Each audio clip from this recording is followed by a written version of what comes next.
In the previous module, you learned how to extract raw data from a variety of sources, including the Titanic dataset that we extracted from the Kaggle website. Now, we will take our raw data and start exploring it to get some valuable insights. And moreover, rarely you can use raw data directly further down the line in the data science life cycle to build predictive models. Therefore, you need to organize or process the raw data in some form or another. Well, you might be wondering why we have 3 modules dedicated on organized step and why don't we go directly on the fancy predictive modeling and machine learning stuffs. In order to answer this question, let's look at some numbers to understand where real-world data scientists spend their overall time in a typical data science project. So here is a simple pie chart that demonstrates time spent by data scientists on different data science activities.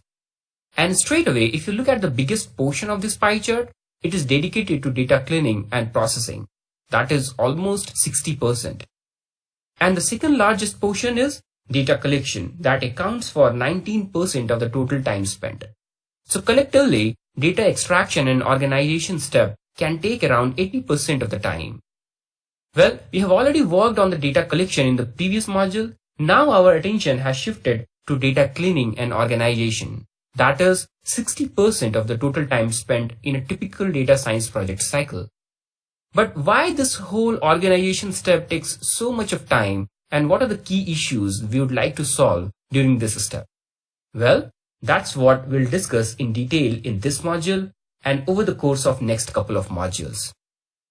So if you look at the path from raw data to processed data, then you will find that this path is in itself iterative in nature. After getting the raw data, you first explore the data using some basic summary statistics and basic visualizations. This step is called as exploratory data analysis, or EDA in short. Through this step, we can also learn if the given dataset has some discrepancies or not, such as if there are missing values in the dataset, or the dataset has outliers that need to be treated before moving ahead. Then, in the next step, we take care of these issues.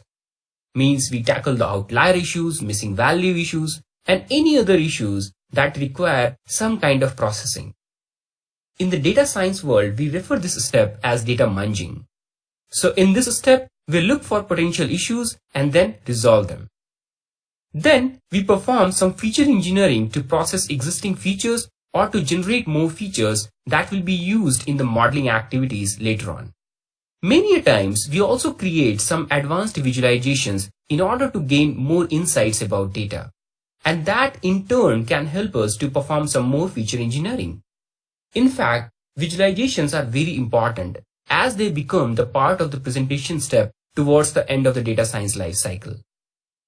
And not only this, we can repeat this whole cycle multiple times until we reach a desired level. Let's drill down in the EDA or exploratory data analysis phase itself that we'll be covering in 2 modules. In this module, we'll be focusing on very basic EDA techniques. So we'll start with the basic structure of the dataset itself. We will also look at the key summary statistics for different features, whether it's a numerical feature or a categorical feature. So by the end of this module, we will have some basic idea about our Titanic dataset. Then in the next module, we will switch our gears and we'll learn some more advanced EDA techniques. So we will look at the distribution of different features. Then you will also learn how to get properties for group of observations using grouping and aggregations. And towards the end of the next module, we will also look at EDA techniques that is based on reshaping the existing dataset in some way or another. So in this direction, we will also cover crosstabs and pivot tables.